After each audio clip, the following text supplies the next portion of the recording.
పెద్దలు హనుమంతరావు గారికి, ఈ ప్రియతమ ఎమ్మెల్యే బిఎల్ఆర్ గారికి, మా సోదరుడు ఎమ్మెల్సీ సెక్రటరీ గారు, హలో సోదరుడు దక్షిణ భారతంలో ఎక్కువ మెజార్టీతో గెలిపించిన మన పార్లమెంట్ సభ్యుడు రఘురెడ్డి గారికి,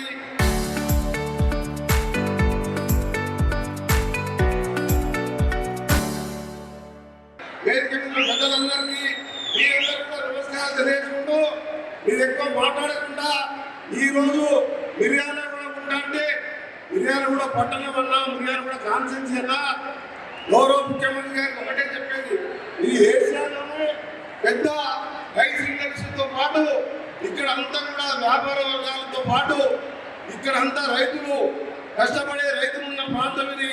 ఈ ప్రాంతాన్ని ప్రత్యేకంగా అభివృద్ధి చేయడానికి ముఖ్యమంత్రి గారు చొరవ తీసుకుని ఎక్కువ నిధులు ఇవ్వాలని, అలాగే ఈరోజు మున్సిపల్ ఎన్నికల ప్రచారం కూడా ఈరోజు ఇక్కడ 200 కోట్ల ఇంటిగ్రేటెడ్ స్కూల్తో పాటు 12 కోట్ల రూపాయలు స్వయం సహాయాలకు వడ్డీలు ఇస్తూ ప్రతి మహిళని కోటీశ్వరం చేసే కార్యక్రమంలో భాగంగా ఈరోజు ఎన్నో కార్యక్రమాలు జరుపుతున్న విషయం మీ అందరికీ కూడా తెలుసు.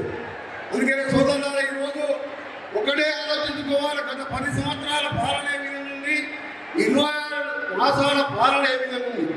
10 ఏళ్లలో ఒక్క రేషన్ కార్డు కూడా ఇవ్వలేని పరిస్థితి ఉంటే ఈరోజు గౌరవ ముఖ్యమంత్రి గారు, అదే మన జిల్లాకు చెందిన ఉత్తమ్ కుమార్ రెడ్డి శాఖ మంత్రి, మేమందరం కలిసి ఆలోచించి ప్రజారాజ్యం ఇంద్రమ్మ రాజ్యం అంటే పేదల రాజ్యం, పేదలకు న్యాయం చేయాలని తెల్ల కార్డుతో పాటు మేమందరం మీరే సన్న బియ్యం కూడా పేదలకు ఇచ్చిన ఘనత ఈ ప్రజా ప్రభుత్వం అని చెప్పి.